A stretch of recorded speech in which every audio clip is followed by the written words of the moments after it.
Chief ఇంజనీర్గా రాజారాం ప్రతిభకు గుర్తింపుగా 1993లో కొంకణ్ రైల్వే కార్పొరేషన్ ప్రాజెక్టు సంచాలకుడి పదవి ఆయనను వరించింది. ఒకవైపు ప్రాజెక్టు కార్యకలాపాలను పర్యవేక్షిస్తూనే మరోవైపు నిధుల సేకరణపై దృష్టిని నిలిపారు.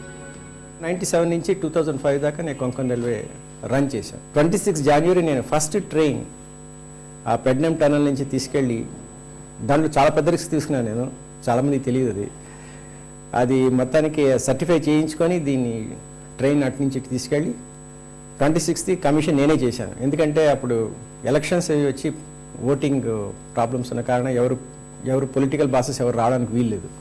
అందువల్ల ఆ దృష్టిలో నాకే వచ్చింది. నేనే ఇనాగ్రేట్ చేశాను రైల్వేని. దీంతోనే ఆయన విశ్రమించలేదు. అన్ని పనులు ఎలాంటి ఆటంకాలు లేకుండా సాఫీగా కొనసాగడంపై దృష్టి పెట్టాడు. టాటా ఇన్ఫోటెక్ సహకారంతో అత్యాధునిక అనుసంధాన వ్యవస్థ రైల్వే అప్లికేషన్స్ ప్యాకేజ్ ర్యాప్ను అమలుపరిచారు. అన్ని విభాగాల్లోనూ దీని ద్వారానే నిర్ణయాలు తీసుకునే విధానాన్ని ప్రవేశపెట్టారు. ఇలాంటి వ్యవస్థ అప్పటికి ప్రపంచం మొత్తం మీద ఒక్క కొంకణ్ రైల్వేలోనే అమలు కావడం గమనార్హం. విధి నిర్వహణలో తలమునకలై ఉన్న పరిశోధన బాటను వీడలేదు.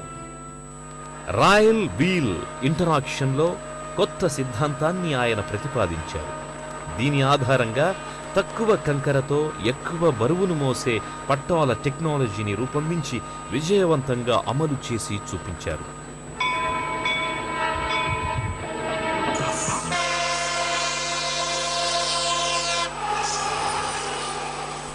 రాజారాం అకుంఠిత దీక్ష, అవిశ్రాంత కార్యనిర్వహణకు తగిన ఫలితమే లభించింది. 1998లో కొంకణ్ రైల్వే మేనేజింగ్ డైరెక్టర్ పదవి ఆయన్ను వరించింది. దీన్ను అపూర్వమైన అవకాశంగా భావించారు రాజారాం. వ్యూహాత్మక వ్యాపార ప్రణాళికలను రూపొందించి అమలుపరిచారు. కొంకణ్ రైల్వే పేరు మీద మొత్తం 17 ఆవిష్కరణలకు పేటెంట్ పొందడం అంటే మాటలు కాదు మరి. లారీలు, ట్రక్కుల వంటి భారీ వాహనాలను తేలిగ్గా రవాణా చేయడానికి వీలుగా పైకప్పు లేని ప్రత్యేక బోగీలను ప్రవేశపెట్టి ఔరా అనిపించాడు. అన్ని పేటెంట్స్ నేను దేశానికి అసైన్ చేసేసాను. అది నా hobby. I enjoyed it. It's not a punishment for me. I enjoyed it. Actually నాకు ఎనర్జీ వచ్చిందంతా ఆ రీసెర్చ్ చేయడం ద్వారా నాకు ఎనర్జీ వచ్చింది. అసలు ఇండిపెండెంట్గా అసలు దీని వాల్యూ ఎంత ఉంటుంది, సో దట్ నేను కొంకణ్ రైల్వే వదిలేటప్పుడు వాళ్ళు కనుక దీన్ని యూజ్ చేసుకుంటే వాళ్ళకి యాన్యువల్లీ ఎంత డబ్బు తెచ్చుకోవచ్చు సరిగా చేసుకుంటే అని చెప్పి Price Waterhouse Coopers International అసెసర్స్ని వాళ్ళని అపాయింట్ చేశాము. వాళ్ళు అసెసర్స్ చెప్పారు ఇది 12,000 crores అవుతుంది, దీనికి కొంకణ్ రైల్వేకి almost annually 300 to 400 crores revenue రావడానికి అవకాశం ఉంది ప్రపంచంలో దీన్ని ఇంప్లిమెంట్ చేస్తే అని చెప్పి వాళ్ళు ఒక ప్రొఫెషనల్ రిపోర్ట్ ఇచ్చారు. అదంతా కూడా గవర్నమెంట్కి సబ్మిట్ చేశాను రిటైర్ అయ్యే ముందు. ఒక ఇంజనీర్ కనుక ఇంత చేయగలిగితే దేశంలో నాలాంటి వాళ్ళు ఎంతోమంది ఉంటారు. మన దేశం కనుక అందరూ కనుక ఇలా కాన్సన్ట్రేట్ చేస్తే ప్రతివాడు వాడి జీవితకాలంలో ఇలాంటి కాంట్రిబ్యూషన్ చేయడానికి అవకాశం ఉంది దేశంలో. ముంబైలో 1999లో జరిగిన ఒక రైలు ప్రమాదం రాజారాం మనసును తీవ్రంగా కలచివేసింది. వీటి నివారణకు ఏమీ చేయలేమా అని తనను తానే ప్రశ్నించుకున్నాడు. మరోసారి ఇలాంటి ప్రమాదం జరగకుండా ఏదో ఒకటి చెయ్యాలని సంకల్పించాడు. రైల్వే ఇంజనీర్గా తన 35 ఏళ్ల అనుభవాన్నంతా రంగరించి తీవ్రంగా ఆలోచించాడు. గ్లోబల్ పొజిషనింగ్ వ్యవస్థ సాయంతో సమాచారాన్ని చేరవేసే పరికరాన్ని రూపొందిస్తే, ఈ ఆలోచనతోనే యుద్ధ ప్రాతిపదికన రంగంలోకి దిగారు. అయితే అప్పటికి తక్షణ సమాచార మార్పిడి, మైక్రో ప్రాసెసర్లు, గ్లోబల్ పొజిషనింగ్ వ్యవస్థ అంతగా అభివృద్ధి చెందలేదు. అయినా ఆయన నిరాశ చెందలేదు. పట్టిన పట్టు వీడలేదు. సొంత డబ్బుతో అమెరికా నుంచి గ్లోబల్ పొజిషనింగ్ రిసీవర్ను ఇంటర్నెట్ ద్వారా కొని ముందుగా దాన్ని తనే పరీక్షించారు. రైళ్లు ఢీకొనకుండా చేసే పరికరాన్ని రూపొందించారు.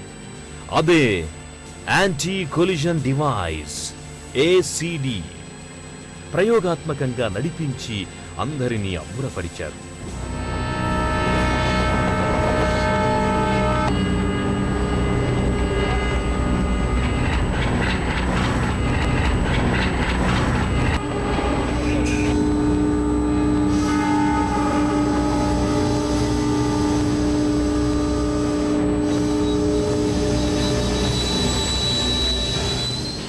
ఒక ప్యాసింజరు స్లీపర్ టికెట్ తీసుకొని రాత్రి నిద్రపోతున్నాడంటే అతని జీవితాన్ని మా చేతిలో పెట్టి ఆ నమ్మకంతో అక్కడ కూర్చున్నాడు ఆర్ నిద్రపోతున్నాడు. ఆ జీవితాన్ని కాపాడే బాధ్యత ప్రతి ఒక్కరి మీద ఉందని నేను మా వాళ్ళందరికీ చెప్పేవాడిని. చాలా చోట్ల మేము మనిషి మీద ఆధారపడతాం అనమాట సేఫ్టీ కోసం. అది పెద్ద వీక్నెస్. ఎందుకంటే మనిషి మిస్టేక్ చేయడానికి 1 in 1000 ప్రాబబిలిటీ ఉంది. 1000 సార్లు ఒక పని చేస్తే దాంట్లో ఒకసారి మిస్టేక్ చేస్తాడు. అది హ్యూమన్ ఫెయిల్యూర్ అంట. అలా కాకుండా ఇంత టెక్నాలజీ డెవలప్ అవుతున్నప్పుడు, ఇంత కమ్యూనికేషన్ సిస్టమ్స్ డెవలప్ అయినప్పుడు మనం ఎందుకు ఇంటెలిజెన్స్ బిల్ట్ ఇన్ డివైసెస్ చేయకూడదని చెప్పి నేను ఫస్ట్ క్రియేట్ చేసిందే anti collision device. Dangerous collisions ఆపడానికి అది పనిచేస్తుంది, కానీ దానికి చాలా అదర్ ఫంక్షన్స్ ఉన్నాయి. ఎందుకంటే దాంట్లో తెలివి ఉంది.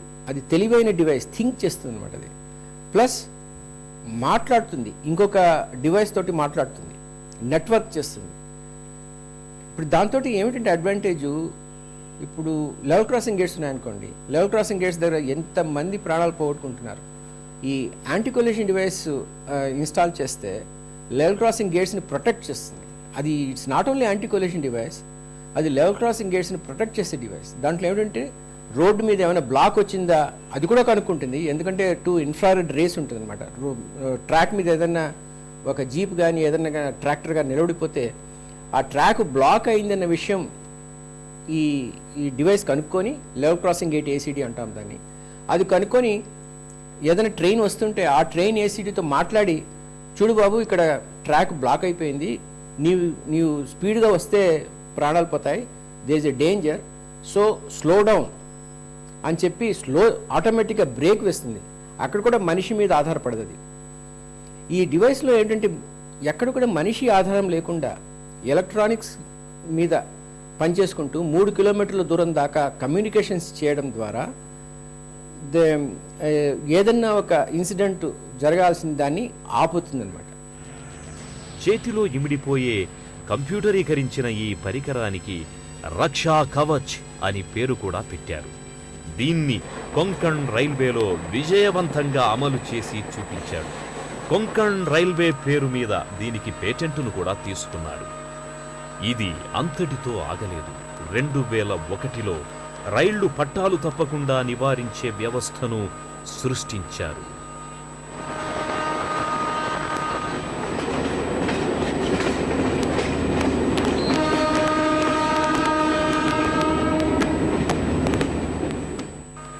రక్షా కవచ్ పనితీరుకు కొన్ని పరిమితులు లేకపోలేదు.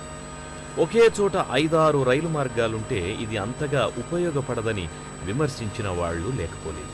అయితే దీనికి మరింత సాంకేతిక పరిజ్ఞానాన్ని జోడించి అత్యాధునికంగా తీర్చిదిద్దితే అన్ని చోట్ల ఉపయోగపడుతుందని రాజారాం చెబుతారు. దీంతో రైలు ప్రమాదాలను పూర్తిగా నివారించొచ్చని గట్టిగా నమ్ముతారాయన. దీనిపై మన ప్రభుత్వం అంతగా దృష్టి పెట్టకపోవడం, పూర్తి స్థాయిలో అమలు చేయకపోవడం శోచనీయమని కూడా పేర్కొంటారు. ప్రపంచంలో టెక్నాలజీ డ్రైవింగ్ అంతా కూడా మన యూరోపియన్ కంట్రీస్ అక్కడి నుంచి చేస్తున్నారు. మన వాళ్ళు ఇండిపెండెంట్గా ఆలోచన చేస్తే మనం ఇది పని చేస్తుందని ప్రూవ్ చేసినా కూడా ధైర్యం చాలడం లేదు చేయాలంటే. నా ఉద్దేశం ఏంటంటే better safety, better performance comes from lower expenditure but better thinking.